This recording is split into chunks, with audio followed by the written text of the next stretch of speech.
i-close ninyo. Ayan. Sige, tingin sa akin. Ayan, very good. Lahat ng mga tenga dapat nasa akin na ano ha? Okay po ba? Okay, malabak?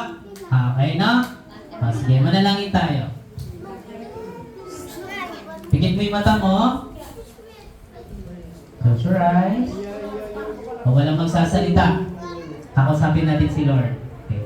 Panginoon, salamat po sa hapong ito na ibinigay mo sa amin. Pagnabayan kami ng banal na Espiritu o Diyos. Nawa, Panginoon, sa pakikinggan naming salita mo, ay may matututunan po kami, Panginoon. Lord, salamat. In Jesus' name, Amen. Okay. May tanong ako muna bago natin basahin ang salita ng Diyos. Sino sa inyo ang mga Kristiyano? Taas ang kamay.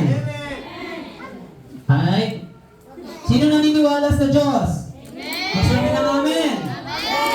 Sinong naniniwala kay Yesu Kristo? Okay. O, basahin natin ang salita ng Diyos. Sabi niya dito, unang Timoteo, chapter 6, verse 12. Saan?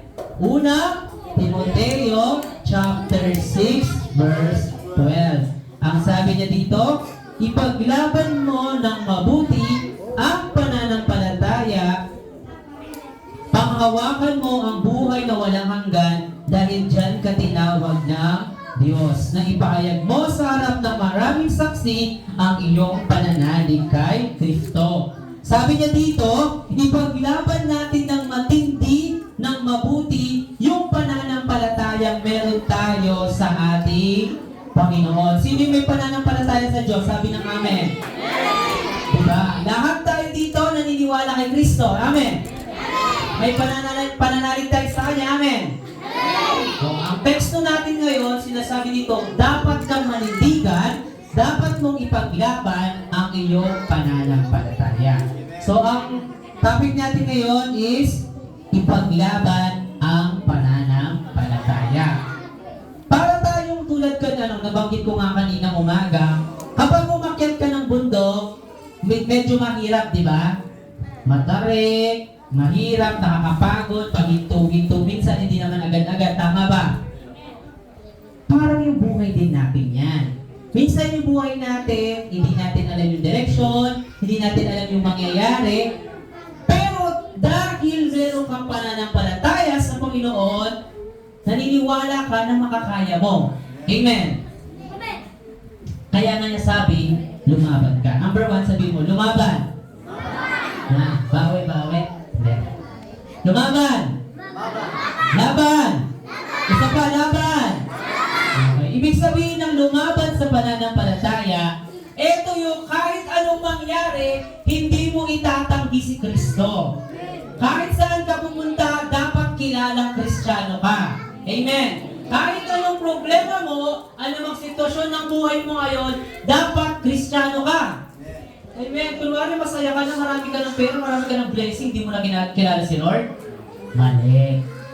May pagpapala man o wala, dapat kilala mo ang Diyos. Kasi nga, kailangan mong ipakita na ikaw ay lumalaban sa pananampalataya. Saan natin pinapakita? Sa mundo, sa mga tao sa paligid natin. Kasi hindi naman lahat Kristiyano, tama ba? Hindi naman lahat naniniwala sa Diyos. Pero tayo, gusto mo bang ma-influensya ka ng iba? Hindi. Kaya kailangan, panindigan mo yung Kristiyano ka, panindigan mo, lumaban ka sa pananampalataya mo. Ipakita mo na ako, anak ako ng Diyos. Amen. Sabihin nyo, anak ako ng Diyos. Ay, gusto ko mas malakas. Ang hinay, narinig lang ng ibon. Mas malakas! Amen. Anak tayo ng Diyos. We are child of God. Yun yung paninindigan natin na dapat natin ilaban. Saan man tayo pumunta? Kahit kaninong tao, sa mga unagman o kulog, kahit kanino, ipapakita natin na tayo anak ng Diyos. Ano yung number 1? Ano? Very good. Ano yung number 2 natin is lumapit. Sabihin mo. Isa pa, lumapit. Ang ibig sabihin nun, lalapit tayo kay? Akala ko kay Bombay. Akala ko kay Pastor. Para mangutang. Hindi. Lumapit ka kay Jesus. Kung may pinagdadaanan ka, kapag may problema problema ka, hindi ka lalapit sa tindahan na pangutang po ng sardinas, pangutang po ng tuyo, ng itlog. Hindi. Lapitan mo ang Diyos na, Lord, kailangan ko yung tulong mo. Tulungan mo ako dahil alam mo yung sitwasyon ko. Diba? Kasi nakagalian na natin na kapag may problema tayo, kanino tayo lumalapit. Nakakalimutan natin na nga, meron tayong Diyos na dapat natin lapitan. Kasi nga lumalaban tayo sa pananampalataya. Diba? Kaya tayo lapitan ng Diyos. Diba ano sabi ni Lord? Sa Mateo 11:28, lahat ng mga mapapagod lumapit sa Kanya. Diba? At bibigyan kanya ng kapahingahan. Diba? Yun ang pangako ng Diyos sa atin mga bata. Shhh! Na? Sabi niya, lumapit ka sa Diyos kung gusto mo manalig sa Kanya at gusto mo maligtas. Sino gusto maligtas? Amen! Amen! Kailangan natin lapitan ng ating Panginoon. Paano? Sa pamagitan ng ano to? Panalangin. Kapag nagkamali ka, ano sasabihin mo sa Panginoon? Ano sasabihin mo sa panalangin mo? Anong hihingin mo? Piso? Sorry. Hingi ka ng tawad. The Lord, taking piso. Ganon? Hindi. Lord, patawarin mo po ako. Diba? Dapat kailangan mong lumalapit sa Kanya. Ano yung number 2 natin? Lumapit. Number 1? Lumaba. Number 2? Amen. Then number 3, sabihin mo, lumingon. Isa pa, lumingon. Paano po yung paglingon? Ganun mo ba? Ayan. Ang ibig sabihin, dahil sa buhay natin, ikinakaharap natin yung punong-puno ng pagsubok, ewan ko, ba't hindi nauubos, araw-araw na lang may problema, nandyan sa paligid natin yung lingunin natin ang Diyos. Kasi ang Diyos ang may kapangyarihan. Na siya ang may kakayahan para tayo ay pagpalain at gabayan. Huwag mong titignan lang yung problema mo. Tignan mo yung Diyos na sasagot sa mga problema mo. Amen? Gaano man kalaki ang problema mo, mas malaki ang Diyos natin. Lumingon ka sa Kanya. Sabi niya doon, tignan mo yung pang walang hanggan. Sino ba yung walang hanggan? Ang ating Diyos. Amen? Yung problema natin dito, temporary lang yan. Mawawala din yan. Araw-araw mo nang problema ka. Hindi naman, di ba? Kasi may Diyos kang kasangga. May Diyos kang kakampi. May Diyos kang umaantabay sa'yo. Kailangan mo lang ipakita yung pananampalataya mo. Amen?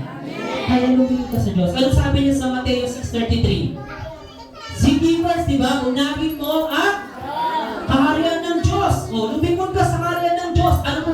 Kasunod nun? At ibibigay niya ang iyong pangangailangan. Amen. Unahin natin ang Panginoon. Ano yung number 1? Lumaga. Number 2? Number 3? Memorize nyo yun. Every time na may problema kayo, Lord, lalaban ako, lalapit ako, lilingon ako sa presensya mo. Amen! Yun lang yung kailangan nating tandaan. Amen! O sa malakas na hallelujah. Hallelujah! Tingin tayo lahat. Let's pray. Yes, Lord, salamat po sa salita mo, Lord God, sa akong ito, Panginoon. Nawa ito ay natanim sa kanilang isip at puso at magagamit nila sa kanilang buhay bilang isang Kristiyanong naninindigan sa kanilang pananampalataya, Panginoon. Lord, salamat po, maghari ka, kumilos ka, ito'y dalangin namin lahat sa pangalan ni Jesus. Amen. Amen. Sino matalino? Number 3. Number 1? Number 2? Number 3? Very good. Matalino ka, no? Sige. Missionary, they prepare rice and tinapay. The prepare na ng dami ng kasama. Sige. Sino pwede ba special song daw? Sino pwede? Sige, welcome!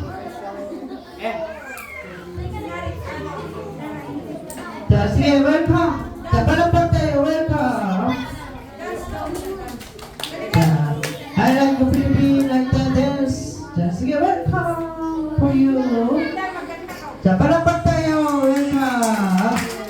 Go! 지금부터 쌀 전달식을 하겠습니다.